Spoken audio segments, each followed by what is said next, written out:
Extra sensory perception चा सराव निबंध. मानवी मनाची शक्ती ही अपार आहे. विज्ञान आणि मानसशास्त्र यांच्या पलीकडे जाऊन काही लोक मनाच्या विशेष क्षमतांचा अभ्यास करतात, त्यालाच एक्स्ट्रा सेन्सरी परसेप्शन असे म्हणतात. या प्रक्रियेमध्ये व्यक्ती आपल्या 5 इंद्रियांच्या पलीकडे जाऊन माहिती मिळवण्याचा प्रयत्न करते. प्रस्तुत उतायात अशाच एका प्रशिक्षण प्रक्रियेचे वर्णन केले आहे. प्रसिद्ध तत्त्वज्ञ सोक्रेट्स यांचा उल्लेख करत लेखक झेनोफोन सांगतो की आतापर्यंत अंतःकरणातील आवाज कधीच चुकीचा ठरलेला नाही. यावरून मनाच्या अंतर्गत शक्तीवर विश्वास ठेवण्याचे महत्त्व स्पष्ट होते. या प्रशिक्षणामध्ये विद्यार्थ्यांना माइंड कंट्रोलच्या माध्यमातून मानसिक शक्ती विकसित करण्यास शिकवले जाते. सुरुवातीला हे अनुभव केवळ त्यांच्या स्वतःच्या मनापुरते मर्यादित असतात. पण पुढील टप्प्यात त्यांना प्रत्यक्षात इतरांसमोर आपली क्षमता दाखवावी लागते.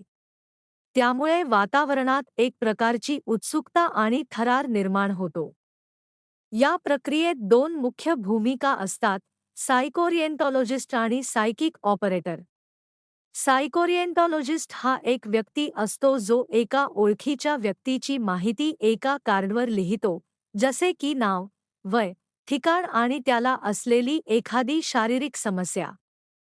दुसरीकडे सायकिक ऑपरेटर हा व्यक्ती ध्यानस्थितीत जाऊन त्या अज्ञात व्यक्तीबद्दल माहिती मिळवण्याचा प्रयत्न करतो.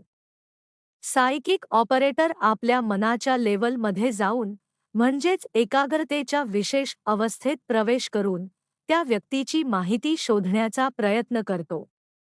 त्याला त्या व्यक्तीबद्दल आधी काहीच माहिती नसते, तरीही तो आपल्या मानसिक शक्तींचा वापर करून त्या व्यक्तीची समस्या ओळखण्याचा प्रयत्न करतो. ही प्रक्रिया आत्मविश्वास, एकाग्रता आणि अंतःप्रेरणा यांवर आधारित असते.